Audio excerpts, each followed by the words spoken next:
सर्वेभ्यो नमो नमः। भवतां शमेषाम् आदरणीयानाम् आचार्यचराणां काव्यामृतम् इत्यस्मिन् आमुखपटले हार्दं स्वागतम् अभिनंदनं च वर्तते।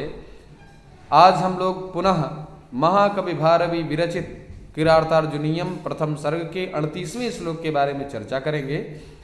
प्रस्तुत इस श्लोक में जो विषय निरूपित किया गया है उसको जानने के लिए पूर्व प्रसंग का स्मरण करना अत्यंत आवश्यक होता है। तो हम लोगों ने जाना था कि भगवती द्रौपदी भीम की दुर्दशा का वर्णन करती हुई अर्जुन की दुर्दशा का वर्णन करते हैं। उस पर भी जब युधिष्ठिर जी उनका क्रोध जागता नहीं है, उनकी समस्थिति बनी रहती है, तो भगवती द्रौपदी को ये अच्छा नहीं लगता। वो नकुल सहदेव की स्थिति का दुर्दशा का वर्णन करती हैं, अपनी मनोव्यथाओं का वर्णन करती हैं। मनोव्यथाओं का वर्णन करने के उपरांत भी जब युधिष्ठिर जी को बिल्कुल कुछ फर्क नहीं पड़ता, ऐसी स्थिति में भगवती द्रौपदी युधिष्ठिर जी की ही दुर्दशा का वर्णन करना प्रारंभ कर देती है। तो युधिष्ठिर जी की दुर्दशा का वर्णन जब करती हैं, उसी दुर्दशा का निरूपण इस श्लोक में किया गया है। तो कहते हैं पुरादिरूढ़ः शयनं महाधनं विबोध्यसे यः स्तुतिगीतमङ्गलैः अदभ्रदर्भा मदिशय्यसस्थलीं जहासि निद्राम शिवैः शिवारुतैः। अर्थात कहने का अभिप्राय यह है कि यह अर्थात जो आप पहले दुर्योधन इत्यादि इनमें आपस में जब द्यूत क्रीड़ा नहीं हुई थी, तब युधिष्ठिर जी राजा हुआ करते थे और उस समय उन्होंने बताया द्रौपदी जी ने कि भैया जो आप है ना, आपकी ये स्थिति नहीं थी जो इस समय वर्तमान स्थिति है आपकी। क्या थी स्थिति? तो कहा पुराधिरूढ़। पुरा माने पहले, पूर्व काल में, महाधनम अर्थात बहुमूल्य, शयनम अर्थात सैया या पर्यंक, अधिरूढ़ा माने आरूढ़ हुए या सोते हुए, स्तुति गीत मंगलैहि स्तुतियों तथा गीत रूप मांगलिक शब्दों से, विबोध्य से माने जगाए जाते थे। भगवती द्रौपदी युधिष्ठिर जी से कहती हैं कि आप बहुमूल्य रत्न जड़ित पर्यंकों पर शयन करने वाले थे और जब आप निद्रा का परित्याग करते थे उसके पहले बंदीजन आते थे और मांगलिक शब्दों के द्वारा, शुभ सूचक पद्यों के द्वारा आपको जगाया जाता था। और आज स्थिति क्या है? तो कहा सह वही युधिष्ठिर आज अदभ्र दर्भाम माने कुशयुताम भूभौ अर्थात प्रचुर कुशों वाली जो भूमि है, जहां पर अदर्भ माने प्रचुरता और दर्भ माने होता है कुशा, जहां पर प्रचुर मात्रा में कुश इत्यादि हैं, ऐसी भूमि में, स्थलीम ऐसी भूमि पर, अधिशय्य माने शयन करके, अशिवैहि अमांगलिकैहि अर्थात अमांगलिक जो है, शिवारुतैहि अर्थात सिंयारिनियों का रोना। जो सिंयारिनियों का रोना अमांगलिक माना गया है, ऐसे सिंयारिनियों के रोने के बाद आजकल आप निद्रा त्याग कर रहे हैं। अब पूर्व प्राचीन काल में आप रत्न जड़ित सिंहासनों पर सोते थे, आज प्रचुर कुश वाली भूमि पर शयन कर रहे हैं। पहले आपको बंदीजन आपकी वंदना करते थे, लेकिन आज सिंयारिन आपकी वंदना कर रही है, उसके रोने से आप निद्रा त्याग कर रहे हैं।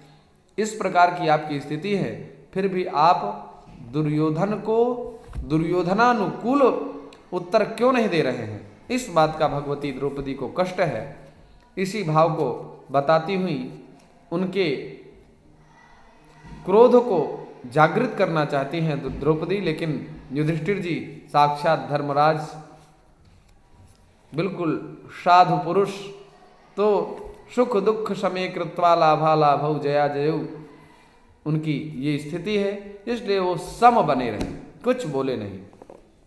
आइए हम लोग सामासिक कुछ चर्चा कर लेते हैं। महाधनम, महद्धनम यस्य तत् महाधनम, यहाँ पर बहुब्रीहि समास है। शयनम, शय्यते अस्मिन् इति शयनम, शय्यते अस्मिन् इति शयनम। स्तुति गीत मंगलैहि अर्थात स्तुतयश्च गीतयश्च इति स्तुति गीतयः, यहाँ पर इतरेतर योग द्वंद्व समास है। और स्तुति गीतयः एव मंगलानि इति स्तुति गीत मंगलानि अतैहि स्तुति गीत मंगलैहि, यहाँ मयूर व्यंजकादि समास है।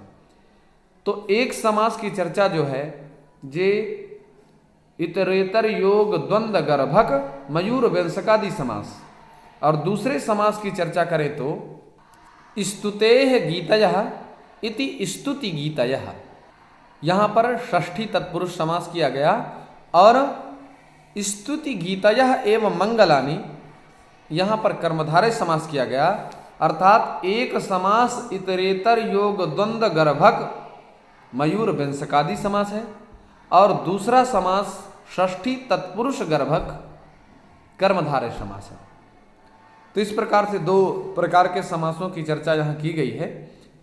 अदभ्र दर्भाम अर्थात अदभ्राः दर्भाः यस्यां सा इति अदभ्र दर्भा अताम अदर्भ दर्भाम, यहाँ पर नई तत्पुरुष समास है।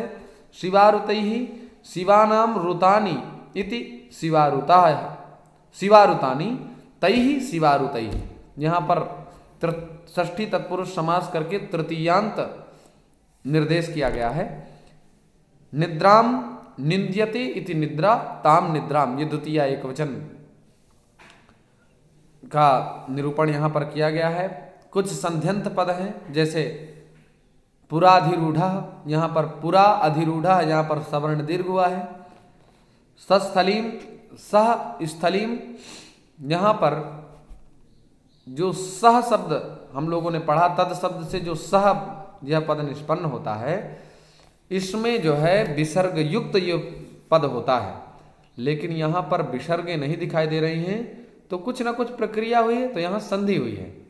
एक सूत्र है एतत् तदोह सुलोपो अकोर्णई समासे हलि, माने एतत् शब्द से एतत् शब्द संबंधित जो सुविभक्ति और तत्संबंधित जो सुविभक्ति, उनका लोप हो जाता है, हल परे रहते।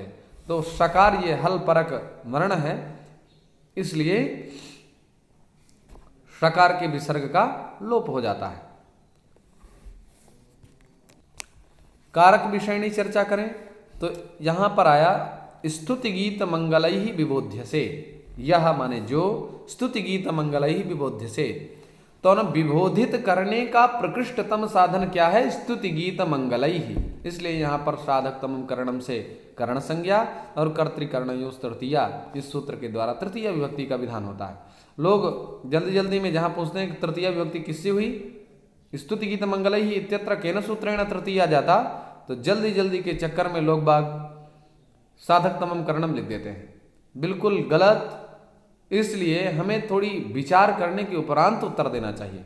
साधक तमम करणम इस सूत्र के द्वारा कर्ण का विधान होता है, कर्ण संज्ञक है कौन, इसका बोध होता है, और ऐसे कर्ण में कर्तृकर्णयोस् तृतीया सूत्र के द्वारा तृतीय विभक्ति होती है, माने कर्ण का बोध कराने वाला है साधक तमम करणम, और तृतीया विभक्ति करने वाला है कर्तृकर्णयोस् तृतीया। अदभ्र दर्भाम स्थलीम अधिशय्य, यहाँ पर स्थलीम में द्वितीय विभक्ति हुई है, क्योंकि आधार में सप्तमी विभक्ति होती है, आधारोधिकरण सप्तमी विभक्ति होती है, यहाँ पर द्वितीय कर दिया है। क्या कारण है? तो एक सूत्र है अधिसिंग स्थासाम कर्म, अधि उपसर्ग पूर्वक सिंह स्वप्ने, स्था गति निवृत्तौ और आश उपवेशने, ये जो तीन धातुएं हैं, अगर ये अधि उपसर्ग पूर्वक हों तो इनके आधार की कर्म संज्ञा हो जाती है। इसलिए यहाँ पर आधार में कर्म संज्ञा हो गई, द्वितीय विभक्ति हो गई, कर्मणि द्वितीय से द्वितीय विभक्ति हो गई। निद्राम जहासी, अगर पूछा जाए कि यहाँ पर दर्भाम इत्यत्र कर्म संज्ञा केन सूत्रेण, तो अधिसिंगस्थासाम कर्म अनेन सूत्रेण, अद्वितीया केन सूत्रेण, तो कर्मणि द्वितीया अनेन सूत्रेण। निद्राम जहासी, यहाँ पर कर्तुरीप्सित तमम कर्म, ये अभीष्टतम कर्म है, इसलिए ओहाक त्यागे धातु से संबंधित यह वाक्य है। तो यहाँ पर कर्मणि द्वितीया से भी यहाँ पर भी द्वितीया हुई है। इस प्रकार से कारक संबंधित हम लोगों ने चर्चा किया। आइए प्रत्यय संबंधित चर्चा करते हैं। शयनम, सिंह स्वप्ने धातु से लिट प्रत्यय करेंगे तो शयनम बन जाएगा। अधिरूढ़ा, अधिरूढ़ा यहाँ अधि उपसर्ग पूर्वक रूह धातु से अक्ता प्रत्यय करेंगे कर्म अर्थ में तो अधिरूढ़ा बन जाएगा। स्तुति, ये ष्टुई स्तुतौ धातु से अक्तिन प्रत्यय कर देंगे भाव अर्थ में तो स्तुति बन जाएगा। इसी प्रकार से गई शब्द से अक्तिन करेंगे तो भाव अर्थ में तो गीति बन जाएगा। अब मंगल, मंगल शब्द हम लोगों ने कई बार चर्चा किया कि मंगलते रच, मंगते रलच एक सूत्र है, औणादिक सूत्र है, मंगते रलच। इस सूत्र के द्वारा मगि गतौ धातु से अलच प्रत्यय होता है तो मंगल पद निष्पन्न होता है। अधिशय्य, यह अधिसर्ग पूर्वक सिंह स्वप्ने धातु से लेप प्रत्यय करेंगे तो अधिशय्य यह पद निष्पन्न होगा। शिवारुतई, यहाँ पर रू शब्दे जो कि अदादिगण पठित परस्मैपदी धातु है, इस धातु से अक्ता प्रत्यय होता है तो रुतः यह पद निष्पन्न होता है और तृतीया बहुवचन में रुतई ही। इस प्रकार से शब्द निष्पन्न होता है तो शिवारुतई ही यह समास भूयिष्ठ पद निष्पन्न होता है। विबोध्य से, ये विउपसर्ग पूर्वक बुध अवगमने धातु से लट लकार मध्यम पुरुष एक वचन में विबोध्य से यह पद निष्पन्न होता है। विबोध्यते, विबोध्येते, विबोध्यन्ते, विबोध्यसे, विबोध्येथे, विबोध्यद्वे, विबोध्ये, विबोध्यावहे, विबोध्यामहे। तो यहाँ पर विबोध्य से आप जान गए मध्यम पुरुष एक वचन। इसी प्रकार से जहाति, जहीता, जहिता और जहति, जहासी, जहीथा, जहिथा, जहीथ और जहित दो रूपये बनते हैं। जहामी, जहीवह, जहीवह, जहीमह, जहीमह। इस प्रकार से इसके ओहाक त्यागे धातु के रूप चलते हैं। तो आप लोगों ने इसी श्लोक से संबंधित प्रायः सामासिक चर्चा भी सुन चुके और कारक संबंधी भी चर्चा हो चुकी, प्रत्यय संबंधी चर्चा हो गई। अभी पदों का परिचय अवशिष्ट है। यह आप जानते हैं यद शब्द से जब हम प्रथमा विभक्ति एक वचन में यह बनेगा, पूरा ये अव्यय पद है। महाधनम, महाधन शब्द से ये नपुंसक लिंग द्वितीय एक वचन में महाधनम पद निष्पन्न होगा। शयनम, शयन शब्द ये भी नपुंसक लिंग है और द्वितीय एक वचन में शयनम। अधिरूढ़ा, अधिरूढ़ शब्द से अकारांत पुल्लिंग प्रथमा एक वचन में अधिरूढ़ा पद निष्पन्न होगा। स्तुति गीत मंगलई, तो यहाँ स्तुति गीत मंगल शब्द से नपुंसक लिंग पद निष्पन्न होता है ये, और इससे तृतीया बहुवचन में स्तुति गीत मंगलई ही बनेगा। ये समस्त पद है। विबोध्य से अभी चर्चा हो ही गई। सह, ये भी तद शब्द से सह बनता है। अदभ्र दर्भाम, यहाँ अदभ्र दर्भा इस शब्द से आकारांत स्त्रीलिंग शब्द होगा और द्वितीया एक वचन में यह समस्त पद निष्पन्न होगा। स्थलीम का यह विशेषण है। स्थलीम, ये स्थली शब्द ईकारांत स्त्रीलिंग है, द्वितीय एक वचन में स्थलीम पद निष्पन्न होगा। अधिशय्य यह लेबंत है। अशिवई ही, अशिव शब्द आकारांत नपुंसक लिंग तृतीया बहुवचन में अशिवई ही पद निष्पन्न होगा। शिवारुतई ही, यह भी शिवारुत शब्द से नपुंसक लिंग तृतीया बहुवचन में शिवारुतई ही यह समस्त पद निष्पन्न होगा। निद्राम, ये निद्रा शब्द आकारांत स्त्रीलिंग है और द्वितीय एक वचन में निद्राम पद निष्पन्न होगा। जहासी, ये क्रियापद है। ओहाक त्यागे धातु से लट लकार मध्यम पुरुष एक वचन में यह पद निष्पन्न होगा। इस प्रकार से हम लोगों ने इस श्लोक से संबंधित विभिन्न प्रकार की चर्चाओं के बारे में जाना। आशा है आप लोग व्याख्यान से लाभान्वित हो रहे होंगे। इसी प्रकार की मंगल कामनाओं के साथ पुनः आप लोगों को धन्यवाद। वर्धापन। नमो नमः।